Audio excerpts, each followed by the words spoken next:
اعظم چشتی مرحوم نے کہا تھا، پیار ان کا گر حاصل ایمان نہ بنے گا، پیار ان کا گر حاصل ایمان نہ بنے گا، مومن تو بڑی بات انسان نہ بنے گا۔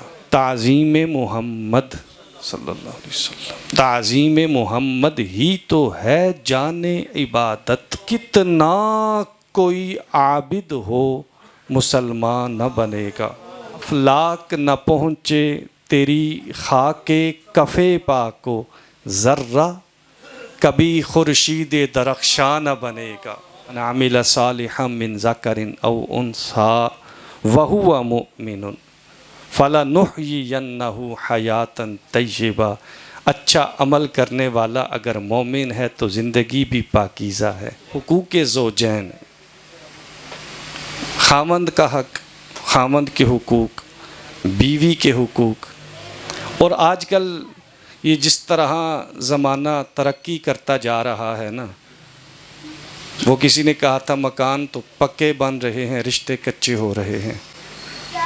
یہ شادی کے بعد جو ظلم و ستم ہو رہا ہے، بچیوں کے حقوق کی تلفی جو ہو رہی ہے، شادیاں جو کامیاب نہیں ہو رہی، جو شادیوں میں رکاوٹیں اور تاخیر ہو رہی ہیں، ان کے اسباب کیا ہیں؟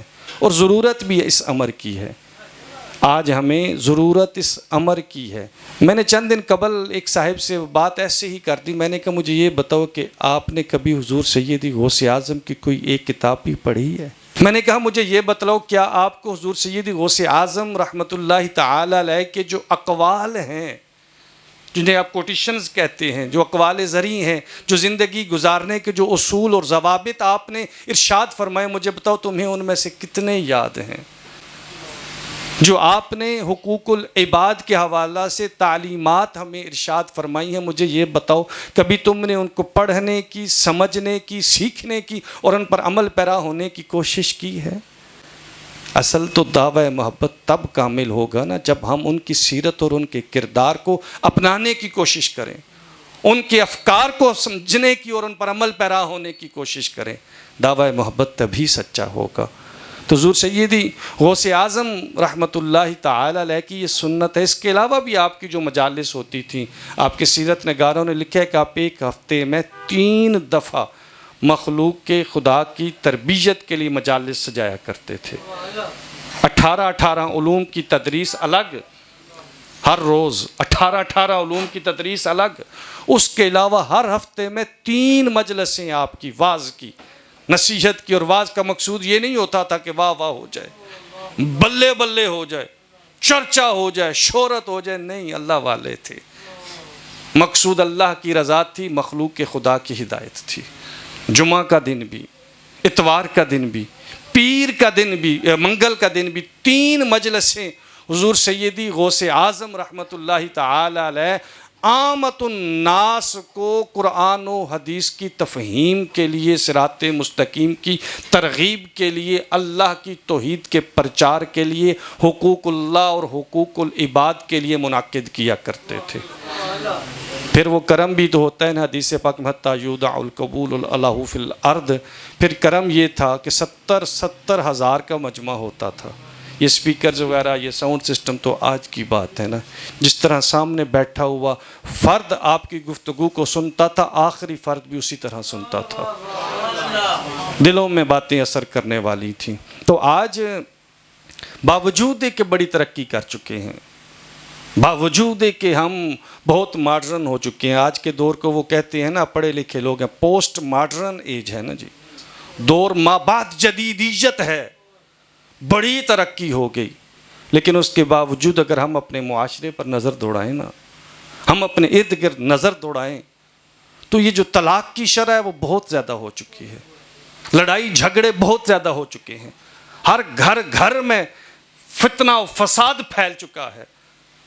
خاوند بیوی کی سننے کو تیار نہیں ہے، بیوی خاوند کو سننے کو تیار نہیں ہے۔ اور اب آپ جانتے ہیں کہ جب تک ان پٹ اور آؤٹ پٹ دونوں نہ ہوں نا، معاملات نہیں چل سکتے۔ کسی بھی معیشت کی کامیابی کے لیے امپورٹ اور ایکسپورٹ دونوں چیزیں ہونا ضروری ہیں۔ ملک کی معیشت تبھی مستحکم ہوتی ہے جب ایکسپورٹ بھی ہو، امپورٹ بھی ہو۔ آمد بھی ہو. ہم کہتے ہیں ہر کوئی اپنے میرا یہ حق ہے، میرا یہ حق ہے. ہم اپنے حقوق کی بات کرتے ہیں، یہ نہیں سوچتے کہ ہمارے ذمہ فرض کیا ہے. بنیادی وجہ یہی ہے. جہالت بھی ہے، غلط فہمی بھی ہے، تعصب بھی ہے، عناد بھی ہے، انانیت بھی ہے، غرور بھی ہے، تکبر بھی ہے. مختلف طرح کا ہو سکتا ہے. کبھی مال کا غرور ہوتا ہے، کبھی خاندان کا غرور ہوتا ہے، کبھی اپنے عہدے کا غرور ہوتا ہے، کبھی مرتبے کا غرور ہوتا ہے، کبھی کاروبار کا غرور ہوتا ہے، کبھی حسن و جمال کا غرور ہوتا ہے. یہ ساری چیزیں بھی ہیں. لیکن اس کے ساتھ ساتھ جو نکاح کا جو بنیادی مقصد ہے نا، اس سے لا علمی بھی ہے، غفلت بھی ہے، جہالت بھی ہے، اور اللہ رب العزت سے بے خوفی بھی ہے. یاد رکھیے حقوق تو بعد کی بات ہے نا. بیوی کا حقوق کیا ہے، خامند کے حقوق کیا ہیں، ان دونوں کے کیا، اس سے پہلے کی طرف آئے نا. نکاح سے پہلے، نکاح سے بھی پہلے جو بنیادی باتیں ہیں نا، جن پر یہ نکاح کی عمارت قائم ہوتی ہے، ان کو سمجھنا ضروری ہے، ان پر عمل پیرا ہونا ضروری ہے. کوئی بھی عمارت آپ سمجھتے ہیں جب تک بنیاد مضبوط نہیں ہوگی تب تک عمارت مضبوط نہیں ہوگی. جتنا مرضی بڑے سے بڑا آپ اوپر سے اسٹرکچر لگا لیں، جدید سے جدید آپ سامان لگا لیں، اگر بنیاد کمزور ہے نا تو وہ ایک دھکے کی مار ہے، عمارت قائم نہیں رہ سکتی. ہم یہ تو سوچتے ہیں کہ آج شادیاں کامیاب کیوں نہیں ہوتی. ہم یہ تو بات کرتے ہیں گھروں میں لڑائیاں جھگڑے کیوں ہیں. ہم یہ تو سوچتے ہیں بچیوں پر زیادتیاں کیوں ہیں، ناانصافی کیوں ہے، ظلم کیوں ہے، لڑائی کیوں ہے، فتنہ کیوں ہے، فساد کیوں ہے. ہم نے کبھی اس کی بنیاد کی طرف جانے کی کوشش ہی نہیں کی. ہم نے اس کی ابتدا کی طرف جانے کی کوشش ہی کیوں نہیں کی. سب سے پہلی جو بنیادی بات ہے نا، یاد رکھیے وہ سب سے پہلی بنیاد اور نیت ہے. بخاری شریف جو حدیث شریف کی صحاح ستہ کی معتبر ترین کتب میں سے سب سے معتبر کتاب ہے بخاری شریف. یہ یار لوگ آج کل جس کے بڑے حوالے بھی دیتے ہیں، بات بات پہ بخاری کرتے ہیں، لیکن ہم تو کہتے ہیں نا بنا عشق نبی جو پڑھتے ہیں بخاری. آتا ہے بخار ان کو، آتی نہیں بخاری. ہاں بات تو عشق کی ہے نا، عشق ضروری ہے، محبت ضروری ہے. ہمارے استاذ گرامی شیخ الحدیث استاد العلماء حضرت علامہ حافظ محمد عبد الستار سعیدی دامت برکاتہم العالیہ 2006 میں جب میں دورہ حدیث شریف کر رہا تھا، آپ نے ایک بڑا خوبصورت جملہ بخاری شریف پڑھاتے ہوئے ارشاد فرمایا تھا. فرمانے لگے ہم میں اور دوسروں میں فرق ہی یہ ہے کہ ہم جب بھی بخاری کھولتے ہیں، پڑھتے ہیں، پڑھاتے ہیں، ہر حدیث میں اپنے آقا کی شان تلاش کرتے ہیں، اور دوسرے وہ ہر صفحہ، ہر حدیث، ہر سطر، ہر لفظ میں تلاش کرتے ہیں کہاں سے شان کم ہو سکتی ہے. یہی تو فرق ہے ان میں اور ہم میں. تو جو بخاری شریف کی حدیث شریف کی معتبر ترین کتب میں سے سب سے اہم کتاب بخاری شریف، امام بخاری نے بخاری شریف کی ابتدا جس حدیث مبارکہ سے کی، سب سے پہلی جو حدیث ہے وہ ہے کہ میرے کریم آقا صلی اللہ علیہ وآلہ وسلم نے ارشاد فرمایا انما الاعمال بالنیات. اعمال کا دار و مدار وہ نیت پر ہے. انما لکل امرئ ما نویٰ. فرمایا ہر شخص کے لیے وہی کچھ ہے جس کی اس نے نیت کی ہے. فمن کانت ہجرتہ الی دنیا یصیبھا والی امرأۃ ینکحھا فہجرتہ الی ما ہاجر الیہا او کما قال النبی صلی اللہ علیہ وسلم. فرمایا اعمال کا دار و مدار نیت پر. ہر شخص کے لیے وہی کچھ جس کی اس نے نیت کی. فمن کانت ہجرتہ الی دنیا یصیبھا. کسی شخص نے اس لیے ہجرت کی کہ وہ دنیا کو پالے، مال و دولت کو پالے. جیسے آج کوئی یورپ جاتا ہے، کوئی دبئی جاتا ہے، کوئی ناروے جاتا ہے، کوئی کینیڈا جاتا ہے، کوئی امریکہ جاتا ہے، کوئی انگلینڈ جاتا ہے. یہ ہجرت ہے نا. لیکن کس لیے؟ الی دنیا یصیبھا. دنیا پانے کے لیے ہجرت کرتا ہے، وَإِلَىٰ إِمْرَأَةٍ يَنْكِحُهَا، یا کوئی ہجرت کرتا ہے کسی عورت کے لیے کہ وہ اس سے نکاح کرے. یہی مقاصد ہیں. فرمایا سنو، فمن کانت ہجرتہ الی من ہاجر الیہا، جس شخص نے جس مقصد کے لیے جس نیت کے ساتھ ہجرت کی اس کو اس کا وہی مقصد ملے گا. بات دوسری طرف جا نکلے گی، وگرنہ تو ہم جیسے لوگوں کے لیے بہت بڑا سخت امتحان ہوتا ہے. وہ بڑی معروف حدیث مبارکہ ہے، آپ نے سنی ہوگی. قیامت کے دن ایک واعظ بھی جائے گا، ایک خطیب بھی جائے گا، ایک مبلغ بھی جائے گا اللہ کے حضور. حکم ہوگا لے جاؤ عذاب میں. مولا ساری زندگی تیری توحید کی بات کرتا رہا، تیری الوہیت کی بات کرتا رہا، تیری وحدانیت کا پرچار کرتا رہا، تیرے نام کی مالا جپتا رہا، راتیں تیرے ذکر میں بسر کرتا رہا، دن میں کبھی قیام میں، کبھی رکوع میں، کبھی سجود میں بسر کرتا رہا، کبھی بندوں کو اکٹھا کر کے تیرا ذکر کرتا رہا، تیرے راستے پر چلنے کی تلقین کرتا رہا. اور آج ماجرا یہ کہ مجھے عذاب میں، تو تو عادل، تو تو منصف، تو تو مقسط، آج پھر ایسے کیوں؟ حکم ہوگا مانا تو نے میری عبادت بھی کی ہے، ریاضت بھی کی ہے، میرے نام کی مالا بھی جپی ہے، میری توحید کا پرچار بھی کیا ہے، میری الوہیت کا علم بھی بلند کیا ہے، لیکن یہ تو بتا تیری نیت کیا تھی، تیرا مقصد کیا تھا، تیرا ارادہ کیا تھا، تو چاہتا کیا تھا؟ جو کچھ تو چاہتا تھا ہم نے دنیا میں تجھے دے دیا. شہرت مقصود تھی، دکھلاوا مقصود تھا، عزت مقصود تھی، نیک نامی مقصود تھی، چرچا مقصود تھا، مال دنیا مقصود تھا. جو کچھ تو چاہتا تھا سب کچھ ہم نے دے دیا. آج ہمارے پاس تیرے لیے کچھ بھی نہیں ہے. تو سب سے پہلی چیز یاد رکھیے، حقوق کی بات بعد کی ہے، فرائض کی بات بعد کی ہے. نکاح سے پہلے سب سے پہلی شرط ہی وہ حسن نیت ہے. آپ نے بیٹیوں کا جب نکاح کرنا ہے تو نیت درست رکھیں. نیت دنیا داری نہ ہو، نیت دکھلاوا نہ ہو، نیت چرچا نہ ہو، نیت لوگوں میں بڑائی نہ ہو. بڑے اونچے خاندان سے تعلق ہو گیا ہے، بڑا خوبصورت رشتہ ہو گیا. نہیں، نیت کیا ہو؟ نیت کیا ہو؟ اللہ کی رضا، پاکیزہ گھر کا قیام، مل کر اللہ کی بندگی، اللہ کے نیک بندوں، ایک پاکیزہ صالح گھر تیار کرنا تاکہ ان گھرانوں سے مل کر ایک پاکیزہ معاشرہ بن سکے جہاں قال اللہ و قال الرسول ہو. اور دوسرا، میں اختصار کی طرف آتا ہوں، دوسرا نیت کے بعد جو چیز ضروری ہے جس پر ہم توجہ ہی نہیں دیتے، وہ کیا ہے؟ وہ یہ ہے ابتدا. میرے کریم آقا صلی اللہ علیہ وآلہ وسلم کی حدیث مبارکہ بڑی معروف ہے. آپ نے ارشاد فرمایا کل امر ذی بال لم یبدا ببسم اللہ فہو ابتع واقطع واجزم. ہر وہ اچھا کام جو اللہ کے نام کے بغیر شروع کیا جائے وہ بے برکتہ ہوتا ہے، بیکار ہوتا ہے، بے مقصد ہوتا ہے. اسی کی ایک دوسری روایت ہے کل امر ذی بال لم یبدا بحمد اللہ. ہر وہ اچھا کام جو اللہ کی حمد کے بغیر شروع کیا جائے، اچھا کام، امر ذی بال، پاکیزہ کام، اللہ کی حمد کے، اللہ کے نام کے بغیر شروع کیا جائے تو پھر اس میں بے برکتی ہوتی ہے.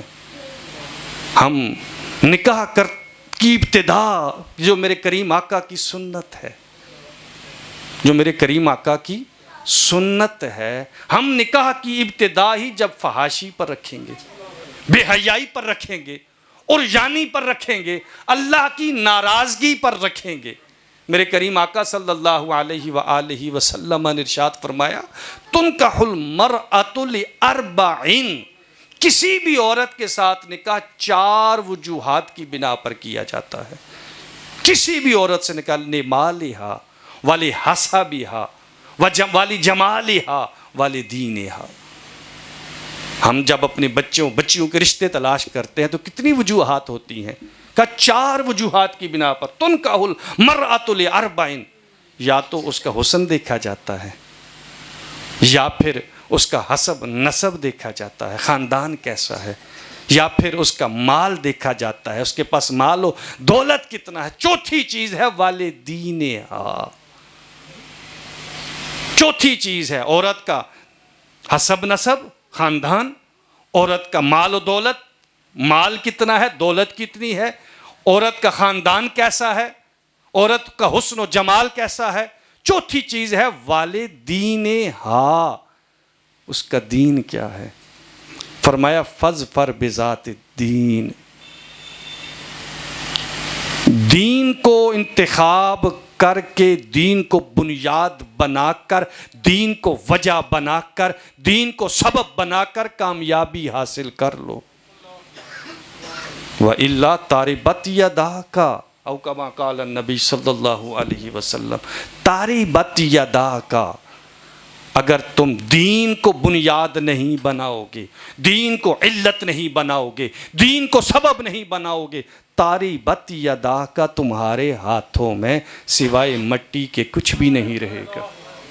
اب پچھتائی کیا ہو جب چڑیاں چگ گئیں کھیت۔ آپ اپنے ارد گرد معاشرے میں نظر دوڑا کر دیکھ لیجئے، دنیا دار تو انہی چیزوں کو دیکھتے ہیں نا، خاندان کیسا ہے، مال و دولت کتنا ہے، خوبصورتی کتنی ہے، بچی خوبصورت ہے کہ نہیں ہے۔ جو سب سے اہم چیز ہے وہ دین داری دیکھنا، اس پر توجہ ہی نہیں کی جاتی۔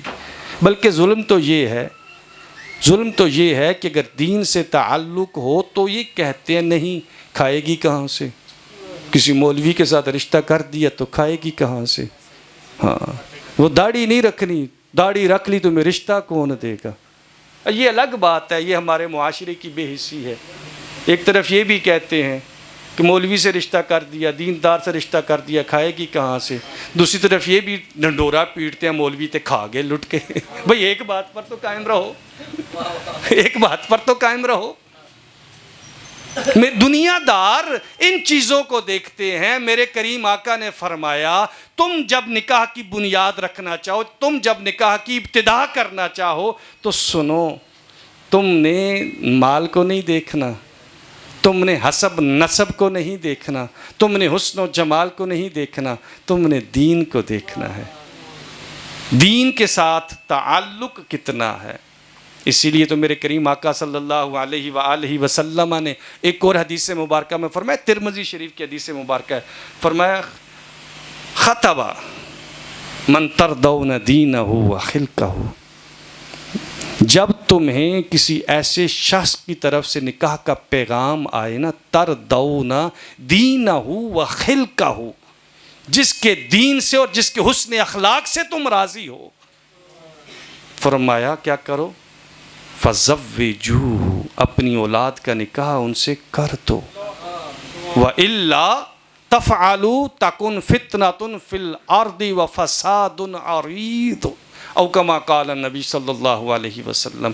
اگر تم نے دین داری کو بنیاد نہ بنایا، اگر تم نے حسن اخلاق کو بنیاد نہ بنایا، پھر سنو تَكُنْ فِي الْأَرْضِ فِتْنَةٌ وَفَسَادٌ عَرِيضٌ، زمین پر فتنہ و فساد ہی تو پھیلے گا، پھر لڑائی جھگڑے ہی تو ہوں گے، پھر غیبتیں ہی تو ہوں گی، پھر ایک دوسرے کے حقوق تلفی ہی تو ہوگی۔ اس لیے اگر گھروں کو بچانا ہے، سکون لانا ہے، امن چاہتے ہو، تو پھر نکاح کی بنیاد دین کو بنا لو، پھر نکاح کی بنیاد دین کو بنا لو۔ میرے کریم آقا صلی اللہ علیہ وآلہ وسلم نے فرمایا الدنیا متاع،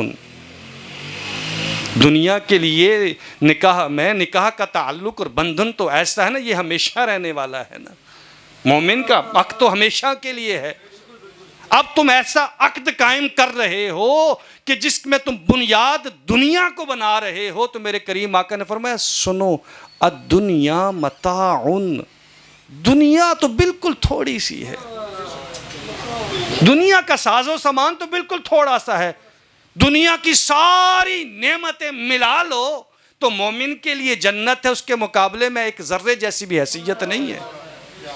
الدنیا متاع وخیر متاع الدنیا، اللہ اکبر، وخیر متاع الدنیا، یہ دنیا کا جو تھوڑا سا قلیل سامان ہے نا، اس میں بھی خیر متاع الدنیا سنو کو ترجیح دینے والوں، نکاح میں حسن و جمال کو ترجیح دینے والوں، نکاح میں خاندان برادری کو ترجیح دینے والوں، وخیر متاع الدنیا المرأۃ الصالحہ، دنیا کے متاع میں سے، مال میں سے سب سے بہترین کیا ہے؟ والمرأۃ الصالحہ، وہ نیک اور پاکیزہ عورت ہے۔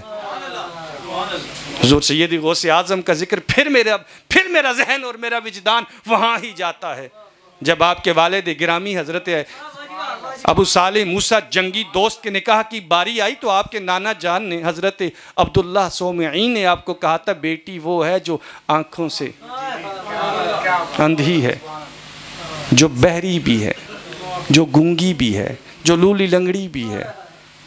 گئے تو بڑی حسین و جمیل، صحیح سلامت، دوڑے واپس، چچا جان کیا کر دیا؟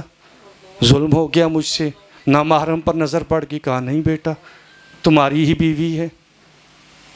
کہا آپ نے تو کہا تھا اندھی بھی ہے، لولی لنگڑی بھی ہے، بہری بھی ہے۔ کہا میں نے بھی صحیح کہا تھا، میں نے بھی صحیح کہا تھا۔ کہا بات کیا؟ کہا تم نے ظاہری معنی مراد لیا، ہم نے اس کا مجازی معنی مراد لیا تھا۔ میں نے جو کہا تھا کہ آنکھوں سے نظر نہیں آتا، نابینا ہے، تم نے ظاہر لیا نابینا کا، ہم نے باطنی معنی لیا تھا کہ میری بیٹی نے آج تک کسی غیر محرم کو دیکھا ہی نہیں۔ میرے کریم آقا صلی اللہ علیہ وآلہ وسلم نے ایک مرتبہ سیدہ کائنات حضرت سیدہ فاطمہ الزہرا رضی اللہ تعالی عنہا سے سوال کیا تھا۔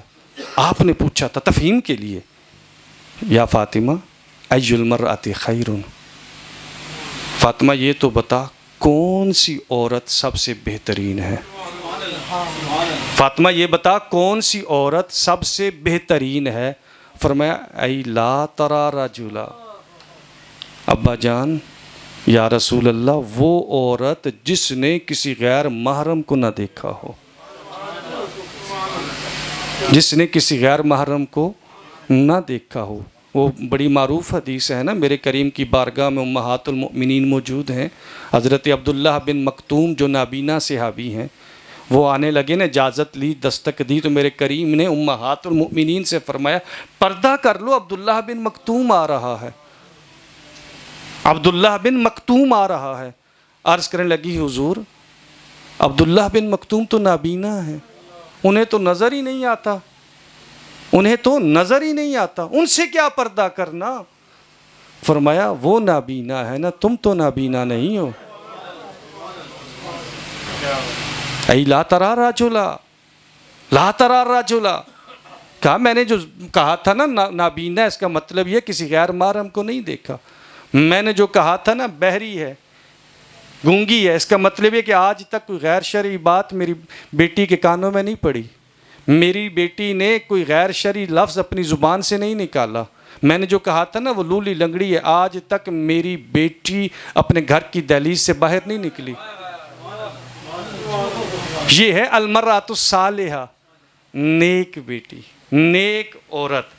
میرے کریم آقا سے حضرت ثوبان رضی اللہ تعالیٰ عنہ کی روایت کر دے کہ حدیث مبارکہ فرماتے ہیں کہ ہم سفر میں جا رہے تھے، ایک صحابی نے عرض کہ یا رسول اللہ صلی اللہ علیہ وسلم اگر ہمیں پتہ چل جاتا نا کون سا مال اچھا ہے، ختم کرنا ہے تو مجھے بتا دیجئے گا، بس ٹھیک ہو گیا۔ فرمانے لگے، عرض کرنے لگے یا رسول اللہ وہ کون سا مال اچھا ہے؟ اگر ہمیں پتہ چل جائے نا کہ کون سا مال اچھا ہے، ہم وہ مال خرید لیں، ہم وہ مال خرید لیں۔ تو میرے کریم آقا صلی اللہ علیہ وآلہ وسلم نے چند نشانیاں بہترین مال کی بتائیں۔ فرمایا افضلہ لسان ذاکر، مرد کے لیے بہترین مال کیا ہے؟ لسان ذاکر، اس کی زبان اللہ کا ذکر کرنے والی ہو، وقلب شاکر، اس کی زبان لسان ذاکر، زبان اللہ کا ذکر کرنے والی ہو، قلب شاکر، دل اللہ کا شکر ادا کرنے والا ہو، وزوجۃ مؤمنۃ تعینہ علی دینہا، کہا اس کی بیوی مومنہ ہو جو دین کے معاملات میں اس کی مدد کرنے والی ہو.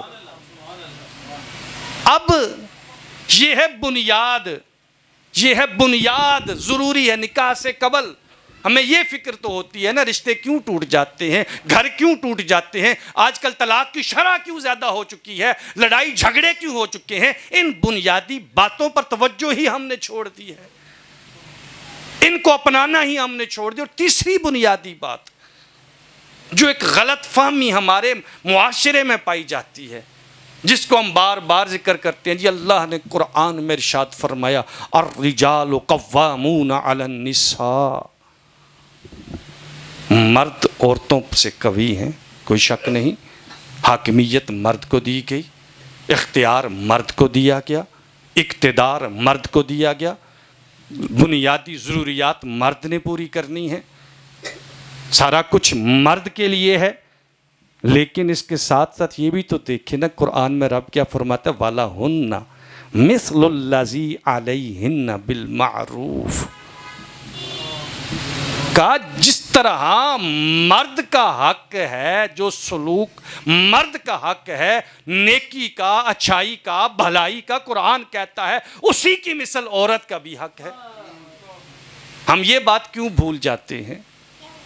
ہمیں اس پر بھی تو توجہ دینے کی ضرورت ہے. اور چوتھی چیز یاد رکھیے، نکاح سے قبل جن چیزوں پر ہے وہ حقوق العباد بھی ہے نا. میرے کریم آقا فرماتے ہیں حقوق اللہ میں اگر کچھ کمی ہو جائے نا، وہ کریم ہے، وہ رحیم ہے، وہ رحمان ہے، وہ جواد ہے، وہ تواب ہے، وہ جس پر کرم فرمائے معاف فرما دے. لیکن حقوق العباد میں کوئی معافی نہیں ہے. اور حقوق العباد میں سے بھی سب سے اہم رشتہ تو میاں اور بیوی کا ہے نا، شوہر اور بیوی کا ہے، خاوند اور زوج اور زوجہ کا ہے. اگر عام کسی کا حق معاف نہیں ہو سکتا تو جو مرد بیوی کے حقوق تلفی کرے گا، جو عورت اپنے خاوند کے حقوق تلفی کرے گی، یہ کیسے معاف ہوگی؟ ایک بڑی پیاری حدیث ہے، وہ میرے کریم آقا صلی اللہ علیہ وآلہ وسلم نے ارشاد فرمایا، بندہ کانپ اٹھتا ہے. آپ فرماتے ہیں جانتے ہو قیامت کے دن میری امت کا سب سے مفلس کون ہوگا؟ قیامت کے دن میری امت میں سب سے مفلس کون ہوگا؟ مفلس کہتے ہیں کنگال کو. مفلس کسے کہتے ہیں؟ کنگال کو، جس کے پاس کچھ نہ رہے، جو کلاش ہو جائے، جو ڈیفالٹر بن ہو جائے. ہماری یہ فہم میں ڈیفالٹ ہو گیا جی، ڈیفالٹر ہو گیا جی. جیسے کچھ عرصہ قبل ہمارے ملک کے ڈیفالٹر ہونے کا خدشہ بھی ہو گیا تھا. جانتے ہو قیامت کے دن سب سے مفلس کون ہوگا؟ عرض کہ یا رسول اللہ، اللہ و رسولہ عالم، اللہ اور اس کا رسول بہتر جانتا ہے. فرمایا میری امت کا جو شخص سب سے زیادہ مفلس ہوگا نا، وہ ہوگا جس کے پاس نمازیں بھی ہوں گی، روزہ بھی ہوگا، صدقات و خیرات زکوٰۃ بھی ہوگی، دیگر اعمال بھی ہوں گے، لیکن کیا ہے، اس نے کسی کے ساتھ ظلم کیا ہوگا، کسی کے ساتھ زیادتی کی ہوگی، کسی کی غیبت کی ہوگی، کسی پر بہتان باندھا ہوگا، کسی کا مال نا حق کھایا ہوگا، کسی کی جان لی ہوگی، کسی پر ظلم کیا ہوگا. فرمایا قیامت کے دن کیا ہوگا، وہ جتنے مظلوم ہیں نا، وہ سارے اللہ کی بارگاہ میں اپنا حق لینے کے لیے حاضر ہو جائیں گے. اس نے جس کے ساتھ جو زیادتی کی ہے، اللہ اس کی نیکیاں ان کو دیتا جائے گا. ایک وقت ایسا آئے گا، ایک لمحہ ایسا آئے گا کہ نیکیاں ختم ہو جائیں گی، لیکن جن کا حق کھایا ہے، جن کے ساتھ زیادتیاں کی ہیں، جن کے ساتھ ظلم کیے ہیں، جن کی غیبتیں کی ہیں، یہ غیبت کے باقاعدہ حدیث مبارکہ میں الفاظ ہیں. اور غیبت کو تو ہم نے بالکل ہی ہلکا سمجھ لیا ہے نا. قرآن کہتا ہے، میرے کریم بھی فرماتے ہیں، غیبت کیا ہے؟ مردار کا گوشت کھانے سے بدتر عمل ہے. یقین جانیے ہمارے معاشرے میں صبح سے شام تک، شام سے رات تک غیبت ہی غیبت ہے. جہاں 2 سہیلیاں مل جائیں، جہاں 2 دوست مل جائیں، خاندان کے 4 مل جائیں، کاروباری حضرات مل جائیں، جہاں آپ کے کولیگ مل جائیں، وہاں کسی نہ کسی کی غیبت ہی غیبت ہے. تو کہا ایک وقت ایسا آئے گا کہ جن کا حق کھایا ہے، جن کی حق تلفی کی ہے، نیکیاں دیتے دیتے جو نمازیں پڑھی ہیں، جو روزے رکھے ہیں، جو زکاتیں دی ہیں، جو صدقات و خیرات دیے ہیں، جو اعمال صالحہ کی ہیں، جو نیکیوں کا ایک پلندہ تھا، دیتے دیتے دیتے ختم ہو جائے گا۔ اچھا، بات یہاں ختم نہیں ہوتی، نیکیاں ختم ہو گئیں، بات ختم نہیں ہوتی، حدیث ختم نہیں ہوتی۔ میرے کریم فرماتے ہیں اس کے بعد یہ ہوگا کہ جن کے حق تھے نا، ان کے گناہ لے کر اس کے نامہ اعمال میں ڈال دیے جائیں گے۔ اس سے بڑا مفلس کیا ہے؟ محنت بھی کرے، سارا دن مزدوری بھی کرے، اچھا خاصا پیسہ لے کر آئے، دروازے پر پہنچے، دیتے دیتے دیتے ختم ہو جائے، بلکہ الٹا مقروض ہو جائے۔ گھر والے کہیں گے تم نے کیا کیا ہے، تم نے کمایا کیا ہے؟ یہی ماجرا، یہی کچھ قیامت کے دن بھی ہوگا۔ جو کسی کی حق تلفی کرتا ہے، اگر عام کسی کا حق تلفی ہو تو اس قدر وبال ہے، اور یہ تو رشتہ ہی ایسا پاکیزہ رشتہ ہے۔ وَمِنْ آيَاتِهِ أَنْ خَلَقَ لَكُم مِّنْ أَنفُسِكُمْ أَزْوَاجًا۔ تین بنیادی باتیں ہیں، اور پھر میں حقوق کے اگر حوالے سے بات کروں نا، شوہر کے بیوی پر حقوق، بیوی کے شوہر پر حقوق، اس میں تین طرح کے حق ہیں۔ سب سے پہلا مشترک حقوق ہیں جو دونوں پر ہیں۔ میں نے ابتدا میں کہا نا، ہم صرف لینا جانتے ہیں، دینا نہیں جانتے۔ ہم صرف اپنے حق کی بات کرتے ہیں، دوسرے کے حق کو اگنور کر دیتے، اور ہمارے معاشرے میں سب سے بڑی خرابی کی وجہ ہی یہ ہے۔ اگر ساس ہے تو وہ کہتی ہے میرا حق ہے، بہو کا نہیں۔ بہو کہتی ہے تو وہ میرا حق ہے۔ ہم اپنی بیٹی کے ساتھ رویہ اور ہوتا ہے، کسی کی بیٹی بہو بنا کر لاتے ہیں تو رویہ اور ہوتا ہے، اپنی والدہ کے ساتھ رویہ اور ہے، ساس کے ساتھ رویہ اور ہے۔ ایک ہی گھر ہو، ایک ہی خاندان ہو، جو کچھ ہم اپنی بیٹی کے لیے ایکسیپٹ کرتے ہیں، توقعات رکھتے ہیں، بہو کو ویسا کچھ کیوں نہیں دیتے؟ بہو کے لیے نہیں ہوتا، بیٹی کے لیے وہ ہماری بیٹی کسی کے گھر میں بہو بن کر جائے، اس کے ساتھ اگر جو ماجرا ہو بعین ہی ویسا ہی ہم کریں تو پھر ہمیں اپنا عمل محسوس نہیں ہوتا، اپنا عمل محسوس نہیں ہوتا، لیکن دوسروں کی وہ زیادتی ہمیں محسوس ہو جاتی ہے۔ تو سب سے پہلی بات یہ، اگر اس رشتے کو برقرار رکھنا ہے، اگر گھروں میں سکون چاہتے ہیں، امن چاہتے ہیں، میاں بیوی کے حقوق سب سے پہلے مشترک حقوق ہیں جو دونوں کے لیے ہیں، مشترکہ حقوق۔ پھر اس کے بعد خاوند کے حقوق کچھ الگ ہیں، بیوی کے حقوق کچھ الگ ہیں۔ حقوق اور فرائض کے توازن کے ساتھ ہی پرامن گھر بنتا ہے، پرامن گھروں سے پاکیزہ معاشرہ بنتا ہے، اور وہی اسلام کے نظام کا مقصود ہے۔ یہی مقصود ہے پرامن معاشرے کا قیام، ایک صالح معاشرے کا قیام جس میں انسانیت کا تحفظ ہو، انسانی اقدار کا تحفظ ہو۔ تو سب سے پہلا جو مشترکہ حق ہے وہ یہ ہے کہ اللہ کی اطاعت کے لیے ایک دوسرے سے تعاون کرنا۔ خلاصہ ہے اللہ کی اطاعت کے لیے، قرآن میں ہے نا وَتَعَاوَنُوا عَلَى الْبِرِّ وَالتَّقْوَى وَلَا تَعَاوَنُوا عَلَى الْإِثْمِ وَالْعُدْوَانِ۔ تم تعاون کرو نیکی میں، تقوی میں، بھلائی میں، اور گناہ کے کاموں میں تعاون مت کرو۔ اچھا، یہ حکم بھی عام ہے قرآن میں مومنوں کے لیے، عام مومنوں کے لیے، کہ جب بھی تم کو نیکی کا کام ہو تو پھر کیا کرو؟ ایک دوسرے سے تعاون کیا کرو۔ برائی ہو، غلط ہو تو ایک دوسرے سے تعاون نہ کرو۔ تو یہ میاں بیوی کا رشتہ تو ایسا ہے، اگر اس میں سکون چاہتے ہو، اس میں استقرار چاہتے ہو، اس میں پائیداری چاہتے ہو، اس میں امن چاہتے ہو، اس میں خوشحالی چاہتے ہو، اس میں خوشگواری چاہتے ہو، تو پھر ایک دوسرے کے ساتھ تعاون کرو نیکی کے کاموں میں، دین کے کاموں میں۔ مگر بنیاد دین ہوگا، وہ میں نے شروع میں جو بات کی تھی، اگر بنیاد دین ہوگا، اگر نیت خالص ہوگی تو پھر دینی کاموں میں ایک دوسرے کے ساتھ تعاون ہوگا۔ بڑی پیاری حدیث مبارکہ نبی کریم صلی اللہ علیہ وآلہ وسلم نے ارشاد فرمایا رحم اللہ رجلا، اللہ رب العزت اس مرد پر، اس شخص پر رحم فرمائے، من قام لیلا، جو رات کو اٹھا، فصلا، اس نے نماز ادا کی، وَأَيْقَظَ امْرَأَ، اور اس نے اپنی عورت کو بھی نماز کے لیے اٹھایا۔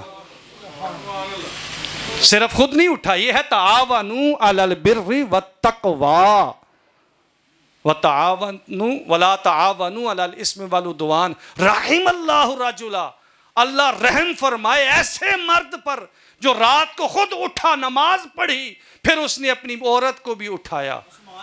بلکہ اس سے آگے جو حدیث مبارکہ میں فرمایا فَإِنْ أَبَتِ، اگر وہ عورت انکار کر دینا، نَدَحَتْ عَلَى وَجْهِهَا الْمَاء، وہ خاوند اس عورت کے چہرے پر پانی کے چھینٹے مار کر اس کو اٹھائے۔ لیکن تعاون دونوں طرف سے ہوتا ہے نا۔ ساتھ ہی اسی حدیث مبارکہ میں میرے کریم نے فرمایا رحم اللہ امرا، اللہ رب العزت اس عورت پر بھی رحم فرمائے، من قامت لیلاً، جو رات کو اٹھی، فصلت، اس نے نماز ادا کی، وَأَيْقَظَتْ زَوْجُهَا، پھر اس نے اپنے خاوند کو بھی اٹھایا۔ اور اگر فَإِنْ أَبَى، اگر خاوند نے اٹھنے سے انکار کر دیا، نَدَحَتْ فِي وَجْهِهِ الْمَاء، پھر وہ پانی کو اپنے خاوند کے چہرے پر مار کر اس کو بیدار کرتی ہو۔ یہ ہے، ہم یہ سمجھتے ہیں، ہمارے معاشرے میں سمجھا جاتا ہے حکم دینا صرف مرد کا ہی کام ہے، اچھائی کی طرف بلانا صرف مرد کا ہی کام ہے۔ نہیں، نیکی کا، بھلائی کا حکم جس طرح مرد کے لیے ضروری ہے اسی طرح عورت کے لیے بھی ضروری ہے۔ حدیث مبارکہ بڑی معروف حدیث ہے، آپ نے سنی ہوگی، میرے کریم نے فرمایا کلکم راعٍ وکلکم مسئول، تم میں سے ہر ایک ذمہ دار ہے اور ہر ایک سے جواب دہی ہوگی، سوال پوچھا جائے گا۔ یہ نہیں ہے کہ تم چھوٹ جاؤ گے، مرد سے بھی پوچھا جائے گا، عورت سے بھی پوچھا جائے گا۔ اب حق تو یہ ہے نا کہ اگر مرد غلط کاری کی طرف جائے، اگر خاوند اگر وہ ایسا کاروبار کرے جس میں رزق کے حرام کی آمیزش ہو رہی ہے، جھوٹ بول رہا ہے، دغا بازی کر رہا ہے، فساد کر رہا ہے، شر انگیزی کر رہا ہے، لڑائی جھگڑا کر رہا ہے، کسی کے ساتھ زیادتی کر رہا ہے، کسی کے ساتھ ناانصافی کر رہا ہے، کسی کا مال ناحق کھا رہا ہے، اس کی عورت اسے روکے، لا تعاونوا علی الاثم والعدوان، رک جاؤ، یہ کام مت کرو۔ ایسے ہی اگر عورت گھر میں کسی کی غیبت کرے، کسی کی غیبت کرے، کسی کے بارے میں شر انگیزی کرے، مرد کے لیے ضروری ہے لا تعاونوا علی الاثم والعدوان کے تحت کہ اسے روکے۔ یہ دونوں کے لیے اطاعت الہی پر، احکامات اسلامیہ پر عمل کرنے کے لیے ایک دوسرے کے ساتھ باہمی تعاون کرنا، اور دوسرا حسن معاشرت کے ساتھ ازدواجی زندگی گزارنا۔ میں پھر یہ کہہ رہا ہوں، یہ چیزیں تبھی ہوں گی جب بنیاد میں نیت درست ہوگی، جب بنیاد دین ہوگا۔ وہ کسی نے کہا تھا نا، ہزاروں قومیں وجود میں آئیں خشک و بر کے وسیلے سے، ہم نے بنیاد دوستی رکھی یاد خیر البشر کے وسیلے سے۔ جب تک تعلق کی بنیاد دین نہیں ہوگا تب تک پھر تعلق میں اخلاص بھی نہیں ہوگا، پائیداری بھی نہیں ہوگی، استقرار بھی نہیں ہوگا، دوام بھی نہیں ہوگا۔ اب دونوں کا فریضہ ہے، حقوق کے زوجین میں سے میاں بیوی دونوں پر ایک دوسرے سے محبت کریں، ایک دوسرے کا خیال رکھیں، ایک دوسرے کے ساتھ نرمی سے گفتگو کریں، ایک دوسرے سے ہمدردی رکھیں، ایک دوسرے سے عفو درگزر کا جذبہ رکھیں۔ بشری کمزوریوں کے تحت اگر کسی سے کچھ غلطی ہو جائے، کمزوری ہو جائے، اس پر درگزر کریں۔ ایک دوسرے کا کوئی عیب سامنے آ جائے تو اس کو چھپائیں، اس پر کی پردہ پوشی کریں۔ جب ان چیزوں پر عمل کریں گے نا، ایک دوسرے کی غم گساری کریں گے، ایک دوسرے کی تکلیف میں، پریشانی میں، بیماری میں ایک دوسرے کا خیال رکھیں گے نا، تو پھر گھروں میں سکون بھی ہوگا، پھر گھروں میں امن بھی ہوگا، پھر لڑائی جھگڑے بھی نہیں ہوں گے۔ پھر یہی ہے جس کے بارے میں قرآن مجید میں اللہ نے فرمایا وَعَاشِرُوهُنَّ بِالْمَعْرُوفِ، مردوں کے لیے حکم ہے وَعَاشِرُوهُنَّ بِالْمَعْرُوفِ سورہ نساء میں، تم عورتوں کے ساتھ اچھے طریقے سے بود و باش رکھو، رہائش رکھو۔ مفسرین نے لکھا جس طرح یہ حکم مردوں کے لیے ہے اسی طرح یہ حکم عورتوں کے لیے بھی ہے۔ مردوں کے لیے حکم ہے کہ تم ان کے لیے ساتھ اچھا سلوک کرو، تو عورتوں کے لیے بھی یہی حکم ہے کہ تم مردوں کے ساتھ اچھا سلوک کرو۔ میرے کریم آقا صلی اللہ علیہ وآلہ وسلم کی حدیث مبارکہ ہے جس میں میرے کریم نے 4 علامتیں ایک عورت کی بتائیں۔ فرمایا ایسی عورت جو نماز پنجگانہ ادا کرتی ہو، پہلی شرط کیا؟ نماز پنجگانہ ادا کرتی ہو۔ دوسری شرط کیا ہے؟ جو رمضان کے روزے رکھتی ہو۔ تیسری شرط کیا ہے؟ جو اپنی عزت اور عصمت کی حفاظت کرنے والی ہو۔ اور چوتھی شرط یہ جو اپنے خاوند کی اطاعت کرنے والی ہو، اپنے خاوند کی اطاعت کرنے والی ہو۔ فرمایا جس عورت میں یہ 4 خوبیاں جمع ہو گئیں قد دخلت الجنہ، وہ جنت میں داخل ہو جائے گی۔ اور ایک روایت میں اس سے آگے کی بات بھی ہے، پوری ذمہ داری سے عرض کر رہا ہوں کہ جس عورت میں یہ 4 خوبیاں جمع ہو گئیں، نماز پنجگانہ، رمضان کے روزے، اللہ کے احکامات کی تعمیل، اپنی عزت عصمت کی حفاظت، اور چوتھی چیز اپنے خاوند کی اطاعت، کہا جاتا ہے میرے کریم نے فرمایا جب حشر کا دن ہوگا، جنت میں داخلے کا وقت ہوگا، اس عورت کو اختیار دیا جائے گا اللہ کی بندی جس دروازے سے چاہتی ہے تو جنت میں داخل ہو جائے۔ یہ ہے حسن معاشرت۔ میرے کریم آقا نے فرمایا خیرکم خیرکم لأہلہ، تم میں سے بہترین وہ ہے، خیرکم تم میں سے بہترین وہ ہے، خیرکم لأہلہ جو اپنے گھر والوں کے لیے بہترین ہے۔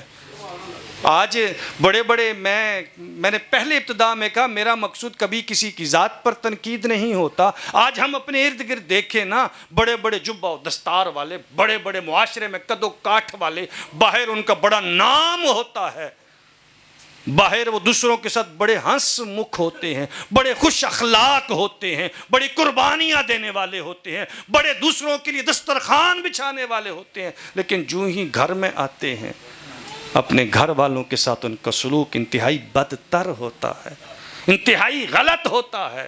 فرمایا خیرکم خیرکم لأہلہ، سنو عزت کا، معاشرے میں برتری کا، بہترین ہونے کا معیار بازار نہیں ہے، چوک چراہا نہیں ہے، تمہارے کاروبار کی جگہ نہیں ہے۔ معاشرے میں تو اگر بہترین چاہتے ہو، بننا چاہتے ہو، تو پھر معیار تمہارے گھر کے اندر ہے۔ خیرکم خیرکم لأہلہ، تم میں سے بہترین وہ ہے جو اپنے گھر والوں کے ساتھ بہترین ہے۔ اور یاد رکھیے بات میں وزن تبھی ہوتا ہے جب بات کرنے والا خود عمل کرنے والا ہو۔ کابر مقتا عند اللہ ان تقولوا ما لا تفعلون، اللہ کو تو یہ بات انتہائی ناپسند ہے نا، قرآن ہے ان تقولوا ما لا تفعلون، تم ایسی بات کرو جس پر تم خود عمل نہ کرو، دوسروں کو نصیحت اور خود اماں بے فصیحت، دوسروں کو تلقین کرتے رہو خود عمل۔ آج کل ہماری باتوں میں سے اثر بھی اسی لیے ختم ہو چکا ہے، ہمارے واعظ میں، ہماری گفتگو میں، ہمارے خطابات میں اثر اسی وجہ سے نہیں رہا۔ ہم گفتگو تو کرتے ہیں، ہم دوسروں کو تلقین تو کرتے لیکن خود عمل نہیں کرتے۔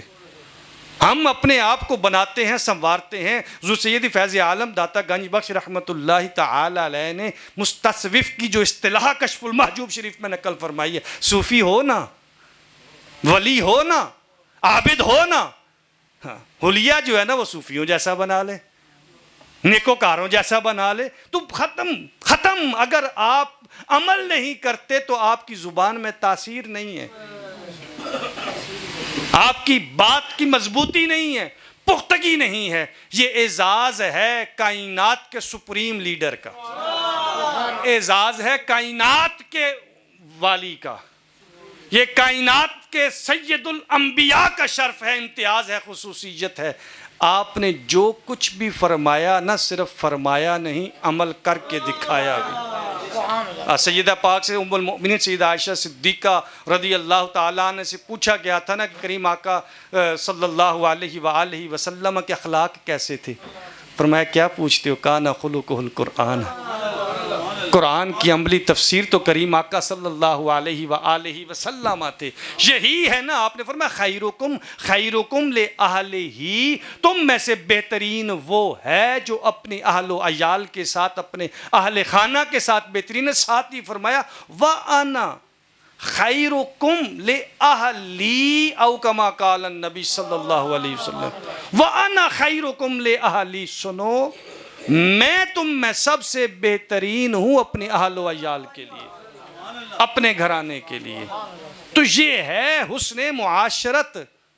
اور جو میں نے خطبہ میں آیا کریمہ تلاوت کی نا سورہ روم کی، وَمِنْ آیَاتِهِ أَنْ خَلَقَ لَكُمْ مِنْ أَنفُسِكُمْ أَزْوَاجًا۔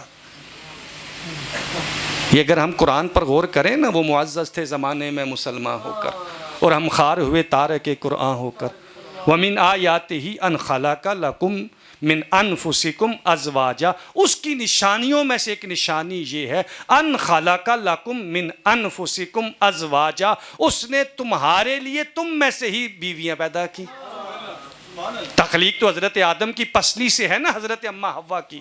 من انفسکم ازواجا، تخلیق کا مقصد کیا ہے؟ لتسکنو، قرآن کہتا ہے نا لتسکنو الیہا، تاکہ تم اس سے سکون پاؤ، تسکین پاؤ۔ وجعل بینکم مودۃ ورحمہ، ازواج کو اور تمہیں جو اس نے بنایا پھر تسکین کے لیے رشتہ قائم کیا۔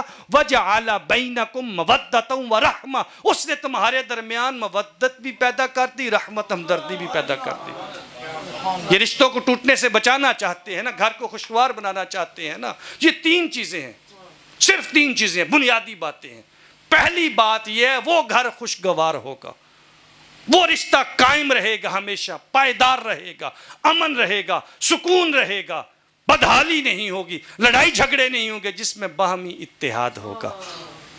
لِتَسْكُنُوا إِلَيْهَا، باہمی اتحاد ہوگا، ایک دوسرے کے لیے سکون ہوگا، ہمدردی ہوگی، نرمی ہوگی، عاجزی ہوگی، انکساری ہوگی، پیار ہوگا، دوسروں کے لیے قربانی کا جذبہ ہوگا۔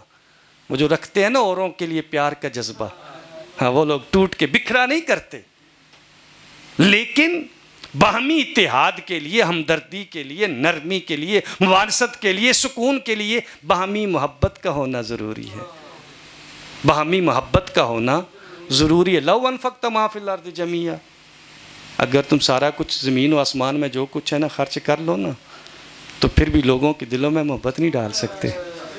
قرآن کہتا ہے وَلَٰكِنَّ اللَّهَ أَلَّفَ بَيْنَ قُلُوبِهِمْ، دعا بھی کرتے رہنا چاہیے، ہمیں اپنی کوشش کرنی چاہیے نا۔ میاں صاحب کہتے ہیں نا مالی دا کم پانی لانا، بھر بھر مشکاں پاوے، مالک دا کم پھل پھل لانا، لاوے یا نہ لاوے۔ لیکن یہ بھی میرے کریم کا فرمان ہے من جد وجدہ، جس نے کوشش کی نا وہ کامیاب ہو گیا، جس نے کوشش کی وہ کامیاب ہو گیا۔ تو پہلی چیز کیا ہے؟ خوشگوار کرانے کے لیے، رشتوں کو ٹوٹنے سے بچانے کے لیے، لڑائی جھگڑوں سے بچنے کے لیے وہ باہمی اتحاد ضروری ہے۔ باہمی اتحاد کے لیے باہمی محبت ضروری ہے، اور باہمی محبت کے لیے ہمدردی ضروری ہے، احساس ضروری ہے، اور اسی کا ذکر اس آیت میں ہے۔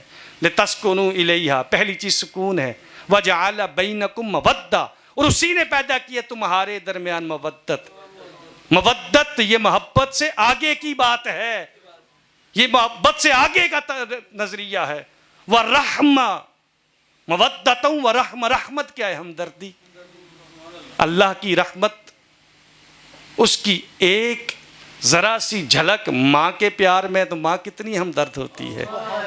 وَجَعَلَ بَيْنَكُمْ مَوَدَّةً وَرَحْمَةً، تو یہ ہے باہمی دونوں کے حقوق کا خیال رکھنا۔ پھر بیوی کے حقوق بھی ہیں، پھر خاوند کے حقوق بھی ہیں۔ جب بیوی کے حقوق کا خیال رکھیں گے نا، تو پھر بیوی خاوند کے حقوق کا خیال رکھے گی نا، پھر رشتے کمزور نہیں پڑیں گے، پھر لڑائیاں نہیں ہوں گی، پھر جھگڑے نہیں ہوں گے۔ بیوی کا حقوق کیا؟ اس کو عزت چاہتی ہے، پیار چاہتی ہے، اعتماد چاہتی ہے، اس کی ضروریات، نان نفقے کی ضروریات وہ پوری کرنا مرد کے ذمہ ہے، اس کی عزت کی حفاظت کرنا مرد کے ذمہ ہے، اس کے حقوق کا خیال رکھنا مرد کے ذمہ ہے۔ اور مرد کے لیے کیا ہے، مرد کے حقوق کیا ہے، عورت کے لیے کیا ہے، مرد کو اپنا حکمران مانے، مرد کو اپنا لیڈر مانے۔ میرے کریم آقا نے پوچھا تھا نا ایک دفعہ، یہ تو بتاؤ عورت کو مرد سے، اللہ سے سب سے زیادہ قرب کس حالت میں ملتا ہے؟ سیدہ پاک نے عرض کی تھی، یا رسول اللہ، گھر کے تاریک گوشے میں۔ مرد کی اطاعت عورت پر لازم ہے۔ یہ جو آج کے حقوق نسواں کے نام پر عورتوں کے حقوق کو پامال کیا جا رہا ہے، اسلام سے بڑھ کر حقوق کس نے دیے عورت کو؟ میرے کریم آقا صلی اللہ علیہ وآلہ وسلم کا جو چارٹر آف اسلام ہے، خطبہ حجۃ الوداع ہے، جو خطبہ حجۃ الوداع، حجۃ الوداع کے موقع پر میرے کریم آقا نے جو ارشاد فرمایا تھا، تعلیم فرمایا، فاتقوا اللہ فی النساء، فاتقوا اللہ فی النساء، اللہ سے ڈرو عورتوں کے معاملے میں نہ ہوا، کسوتہن علیکم بالمعروف، فرمایا ان کا رزق بھی، ان کے لباس بھی، ان کی ضروریات بھی تمہارے ذمہ ہیں، ان کو ادا کرو۔ اسی طرح مرد کے جو حقوق ہیں، مرد کے خیال رکھنا، اس کی ضروریات کا خیال رکھنا، اس کی عزت کا خیال رکھنا، اس کے مال کا خیال رکھنا، جب دونوں طرف سے حقوق و فرائض ادا ہوں گے نا تو پھر رشتے پائیدار ہی رہیں گے۔ اور یاد رکھیے جو ایک بات آپ نے آخری لکھی تھی کہ شادیوں میں تاخیر کی وجہ کیا ہے، یاد رکھیے جب ہم نے دین کو چھوڑ دیا، ہم نے دین کو چھوڑ دیا۔ وہ تو کہتا ہے کہ رشتوں کی بنیاد دین کو رکھو، اس کے محبوب تو فرماتے ہیں رشتوں کی بنیاد دین کو رکھو، ہم کہتے ہیں نہیں ہم نے برادری سے باہر نہیں کرنی، ہم کہتے ہیں نہیں ہم نے خاندان میں نہیں کرنی۔ دونوں طرف ہے نا، بعض جگہ پر ایسے ہوتے ہیں ہم نے خاندان سے باہر نہیں کرنی، نہیں جی یہی خاندان ہے، رشتے نہیں ملیں گے، سب کا جوڑ تو نہیں ہوتا۔ بعض کہتے ہیں نہیں مل گیا نا، نہیں جی ہم نے خاندان میں نہیں کرنی، باہر کرنی ہے۔ بھائی وہ کیا ہے، باہر سے اچھا ملے گا تو تب نا۔ میرے کریم آقا کی حدیث مبارکہ سنائی، فرمایا جب بھی تمہارے پاس رشتہ آئے نا، جس کے دین سے، جس کے اخلاق سے تم راضی ہو تو فوراً ہاں کر دو۔